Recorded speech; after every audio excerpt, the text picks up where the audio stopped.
Hello, everybody. It's been a while since we put any videos out. Been a while. And we are looking at buying another bus. So, my buddy Loper and I are interested in flipping an old diesel school bus. Although it's not that old, we will show you pictures here. It's a 2004. I had previously bought, built, and sold one in 2019. So, well, into 2020. Bought it in 2019, sold it in 2020, and we're going to do it again. So we're going to bring you along for the process, and we hope that it's fun and exciting. We know it's going to be challenging. Buying and building a bus is never easy, but he is a home builder, and I'm a custom fabricator, so my background is metalworking, woodworking, commercial furniture building and installation. His is custom homes, so between the two of us, we should have all bases covered, and if we don't, the group of guys from our previous videos, including Ryan Long and Jeremy, they'll be tagging in to help out. So, we're going to document this process along the way and hopefully bring you other cool content too. Woodworking tips, metalworking tips, introduce you to some really cool people here in Nashville and see what we can come up with. And yes, if we all look more tired and older than we did in our last videos, well, it's because we do. All right. Hope you guys are having a wonderful day. We'll see you later.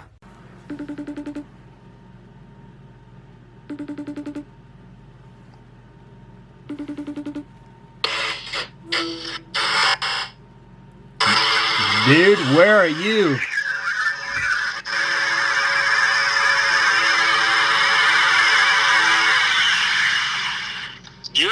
Yo, buddy, that was loud.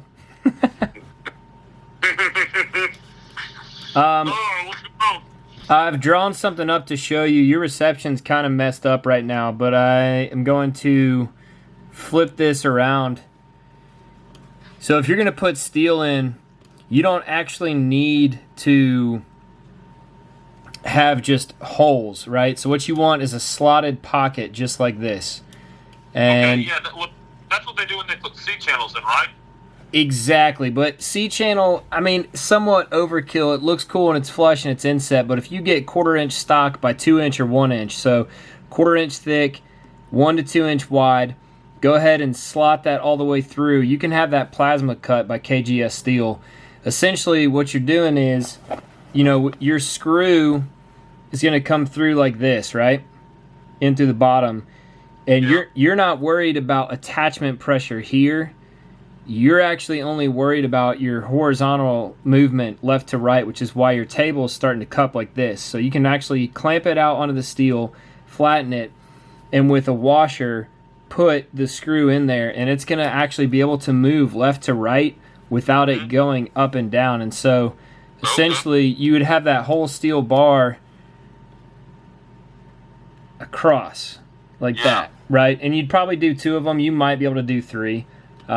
But basically, man, I would do a 1/4 inch slot all the way through 1/4 inch steel and then make it like 1 to 2 inches long. So you got, you know, I mean, a 3/16 screw, you still have that gap left to right. Yeah. But most importantly, you have this distance right there. Gotcha. So go ahead and flip it upside down. You can put weight on it, although adding weight to lumber like that doesn't really work the same. Like, it's kind of a trick.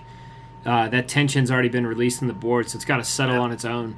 So what I would do is set it upside down, maybe put a few things on it on cribbing, go get your steel, you know, 1/4 inch minimum thickness, slot those holes in it, and go ahead and clamp it flat on your table base and attach your steel support with screws. So I don't need to route anything into the table to just sit underneath it? You don't have to, man. It's purely aesthetic.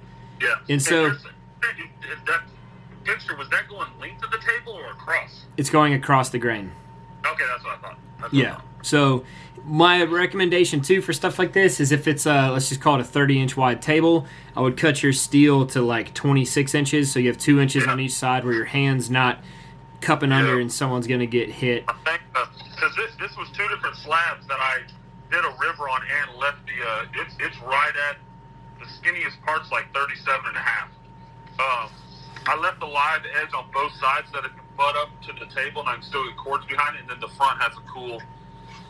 Dude, look how shitty and out of control my shop is. Dude, too much wood sitting around. These huge cookies doing nothing. I got so many dude. I got this piece of rainbow poplar that I want to do a waterfall coffee table on. I hadn't done anything with. I got slabs over there. Just too much shit in a small space. Yeah, you also need some more dust collection. Yeah, I wrapped this table down and I haven't done anything, and I'm like, probably should clean up, but. Well, on the bright side, do you want to buy a bus? Well, I mean, shit, man. So what are you thinking? The cost to fix up and all that jazz. I don't know. I mean, the hard cost on the bus right now, they're asking $5. I'd probably say it would take another $4 to get it where we need on the interior. I mean, there's 100 different things we could do it 1,000 different ways. But it's diesel. It's got low mileage. It's in pretty perfect condition. It's a manageable size that technically registers as a van. So, I don't know, man. My thoughts are it could be an interesting flip, and we could document the process. Hell yeah. Okay. Which, by the way, I'm filming right now. Good. So, I don't know, man. I'm going to go take a look at it. It's in Whites Creek. I'm going to try and set it up for, I don't know, Thursday or Friday. Okay, well, I will be out of town. I got to go back to Pigeon Forge on the morning of the 31st. But that's cool. Let me know. But yeah, dude, I'm in. I like it. I will let you know. So, I mean, to put in perspective, my last bus I bought for $3,000, and it was completely rust and bust out on the bottom, and it was a gasser. So, diesel just has more attraction to me just for motor mileage. Yeah. Sure. It's passed all its inspections. I mean, it's drivable. You go pick it up and drive it home. Yeah, I mean, I wish I had bought this thing back when I did my first one because I'd still keep it. Sweet. So if you have an interest, let me know, man. I'm going to try and start it up. All right, so there you have it.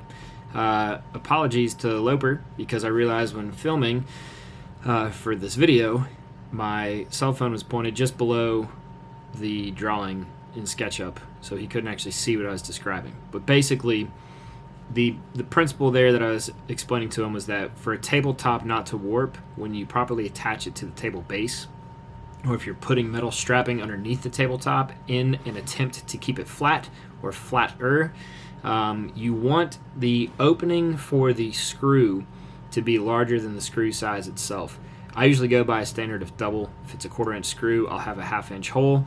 And then I'll use a washer, and that allows for the wood to expand and contract over time, releasing the tension while still holding it vertically down. So your squeeze pressure remains the same, but your horizontal or lateral movement actually has room to breathe. This prevents cracking and snapping in the table as well as warping. So that's just a quick tip. We achieve this if we do metal strapping. I'll order pieces from our local steel provider.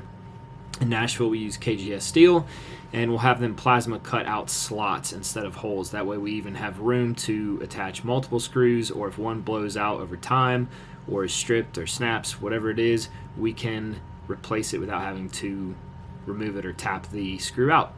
So there you have it, guys. Tips on better tabletop attachment.